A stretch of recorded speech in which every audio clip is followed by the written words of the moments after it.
Hi, my name is James Butler, and this is my submission for ME557 class project. I am disassembling the Milwaukee 28-volt bandsaw. So here we go.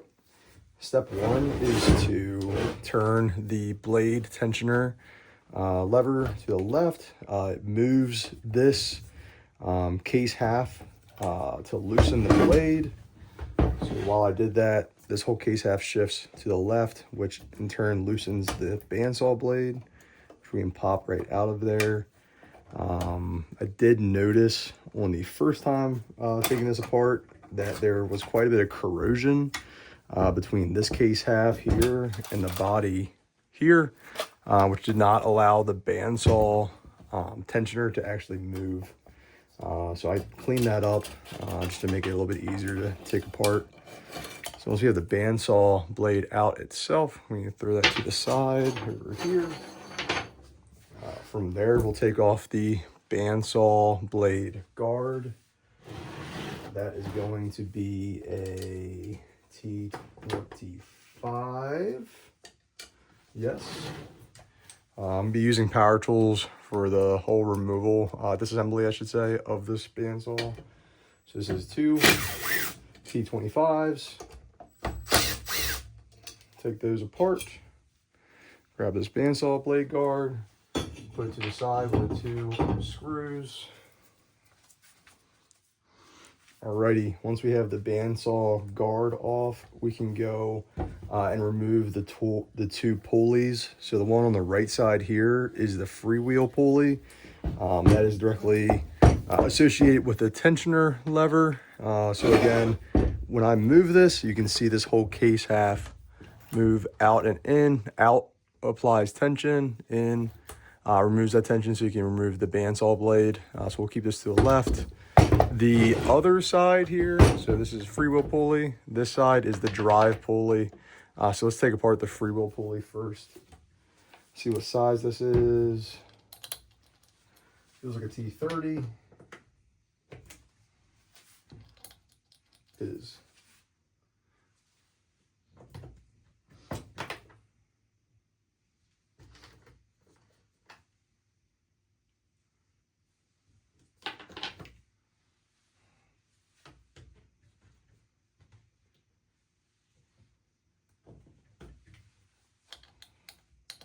It is a T30 right there. Okay, so we'll pop this pulley off.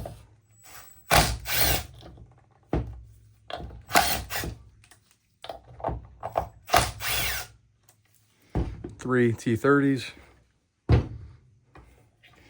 Remove this cover half. So underneath this little cover, there is a snap ring. I unfortunately do not have snap ring pliers, so the last time I took this apart, I unfortunately mangled up that snap ring. So it should just pop right off of there. Ideally, we would have the right tools, snap ring pliers, to take that off. I think that could be a design improvement for this tool, is to not require that. So once the snap ring is off, we can go ahead and remove this little like nylon spacer. So it went snap ring spacer, and the whole pulley should just slide right off. So this pulley has a rubberized kind of part that goes into these grooves, which really just allows the drive of the freewheel pulley. The pulley also has what looks to be like some type of hardened steel bushing in there that rides on this case half hardened steel shaft right here. That really just allows for this thing to spin. So pull those off, put everything in the order that came off. So it's kind of like this, like that. I'll put this to the side.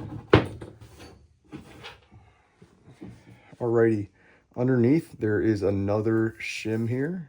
We can just leave that on. So this mechanism right here is the tensioner. So again, as I go to turn the lever on the back side, you can see the whole thing move. The case half moves on the case, and that's happening through this tensioner mechanism. So we can pull that mechanism off. Looks like a T30 again. It is. So 2 T30s. We'll pull that off. So 1, 2. Okay, so then the mechanism slides off. So the right side bolts down. The left side has this groove, which actually rides on this, almost like a cam lever. So when you move the lever on the back side, you can see it doesn't follow a perfectly straight path. It kind of is on a cam where it'll move left and right, and that's what moves this whole thing left or right, which in turn moves this guy left or right, which gives you that tension on your bandsaw blade. So put that to the side. Next up, we can move these 4 screws here, which will take off the freewheel case half, if we want to call it that, from the case itself. So it feels like they're T25s. Might be a T27. Okay, those are T27s. Remove the 4 T27 screws.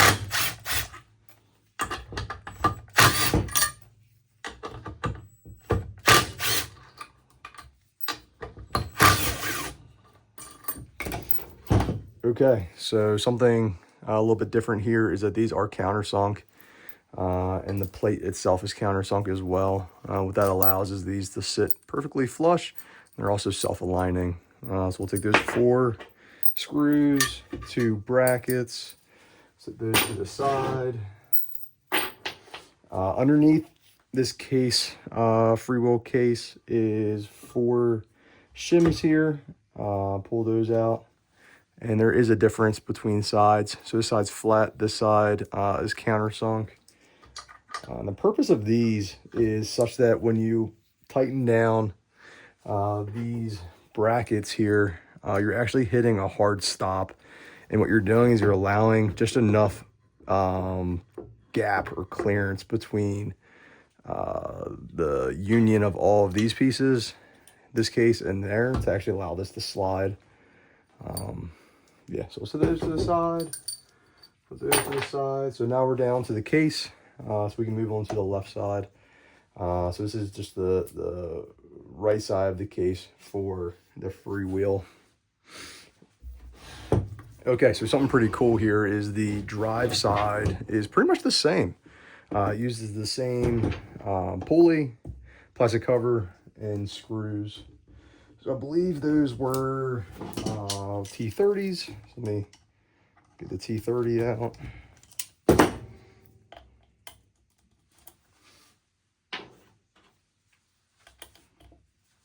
Okay, yes, there are 3 T30s.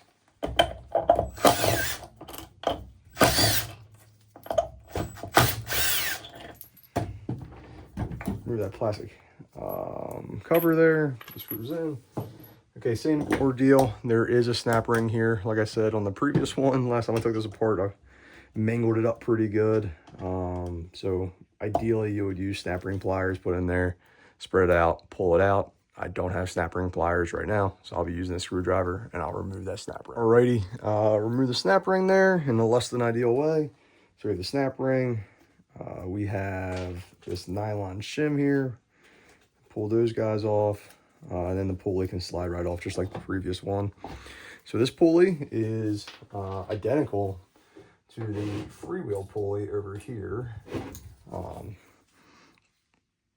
Right there, perfectly identical. Only difference is that the freewheel pulley is threaded in these holes, while this one is not. So same mold could be used for both of these, and then just an extra finishing process on this guy on the freewheel pulley. So we'll put the drive pulley over here, separate things. Next up is the drive gear mechanism.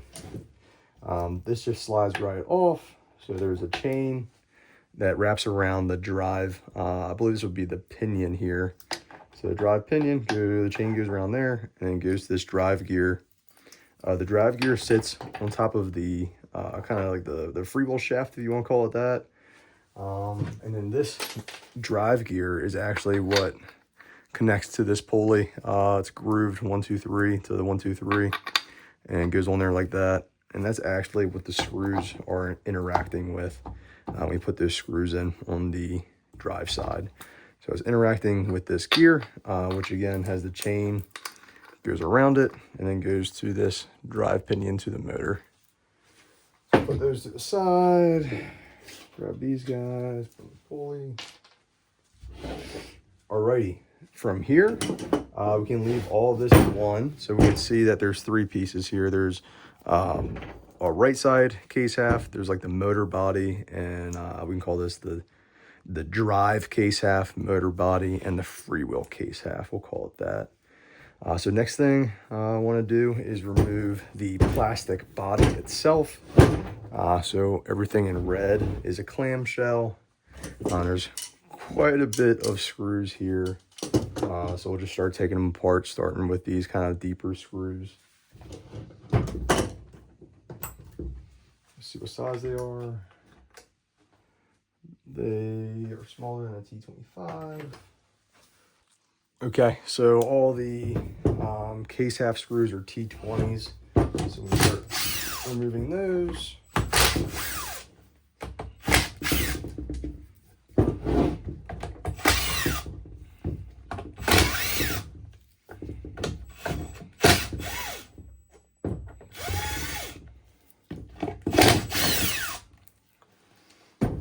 Okay, so it's 1, 2, 3, 4, 5, 6, 7 T20s. Put those to the side. Now there's a couple more screws here we have to take off. These are different size. Let's see what size they are. Like T30s.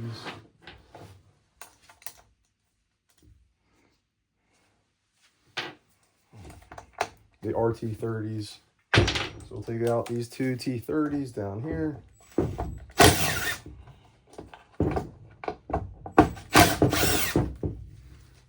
2 T30s. Put those to the side over there. Okay, now there's just a couple more up top. I have to see what size those are.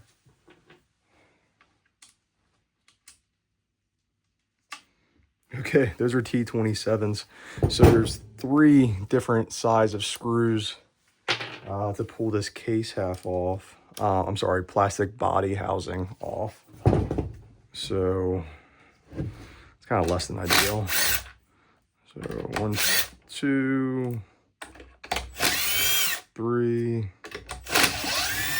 4.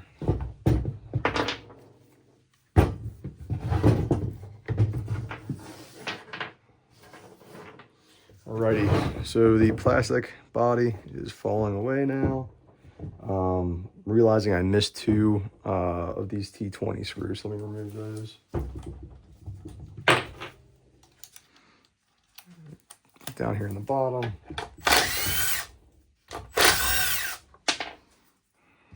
Beautiful.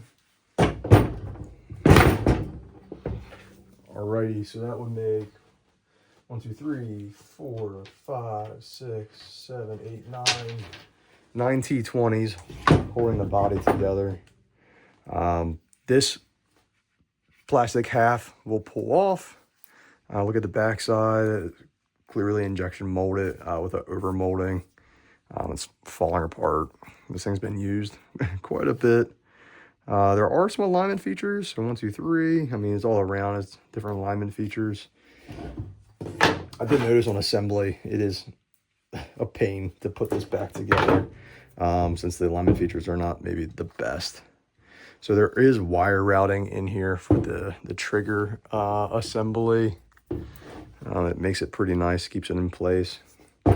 So all of this feeds into the top of the motor case half there. Maybe motor body is what we can call that.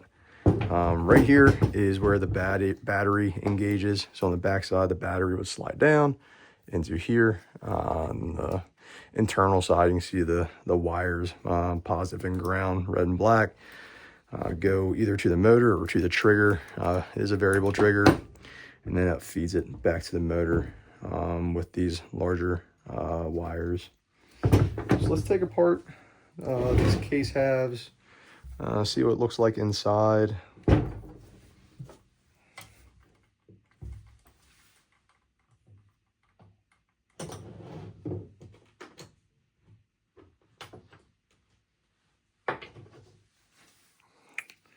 Alrighty, so we'll take out these 4 screws. They look like T30s, so we'll remove those.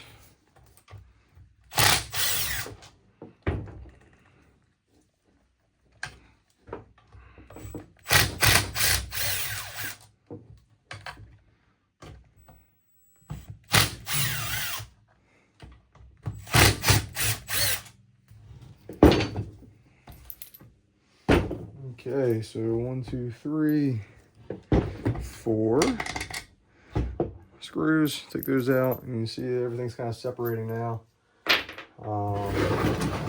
Spin this guy around. We'll take apart this side as well, just to see what's under there. So those are 4 T30s.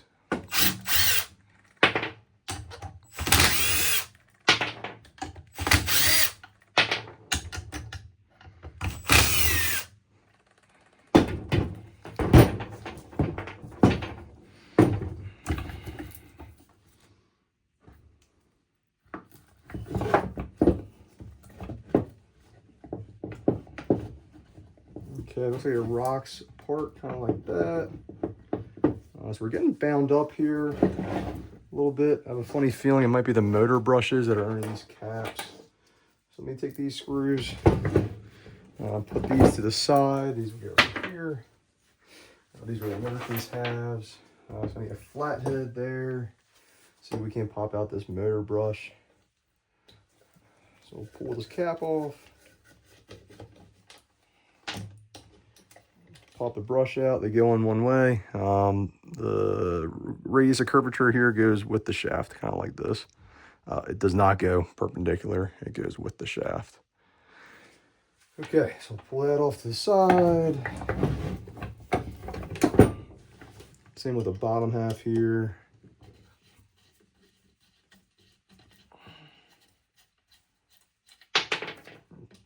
Pop that brush out.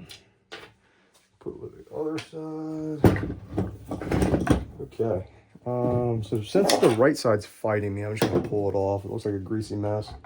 So we'll pull that off. Looks like there's a worm gear here, drive gear, and looks like they call it the same thing. This is worm gear.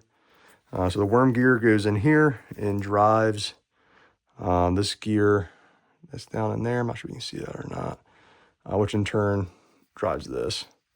Okay, so worm gear in, drives this guy, in turn drives him, chain around, drives this drive pulley, goes to that pulley right here, which spins the whole thing.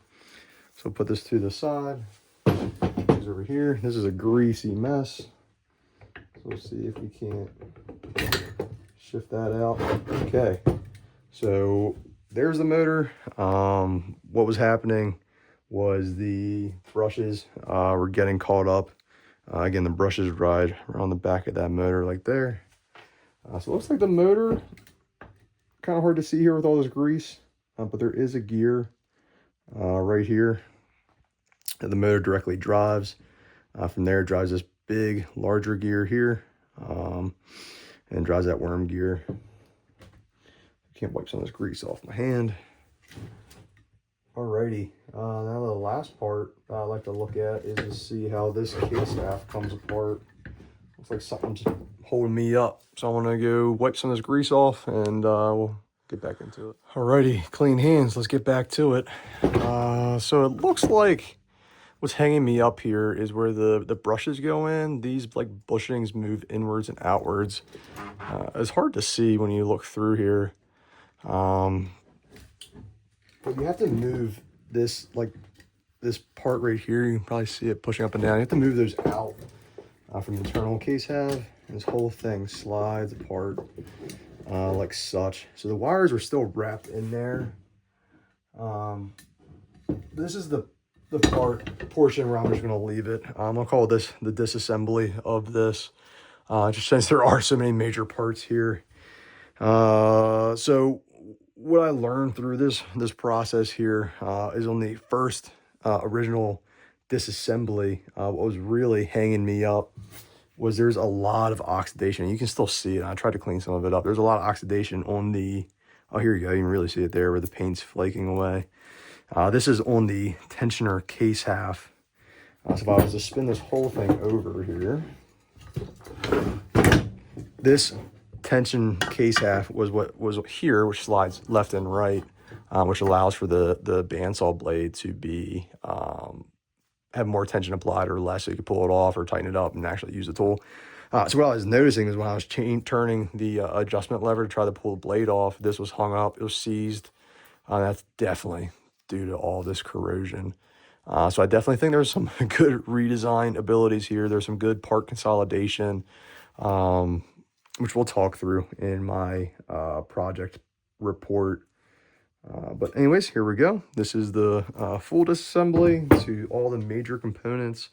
I don't necessarily feel comfortable pulling the motor apart to all, whoever knows how many components are in that, mainly because I have to put this thing back together and use this out in the field. So this is where we're at. This was a great project, mainly because I get to fix my tools during it, so can't complain. Thanks so much.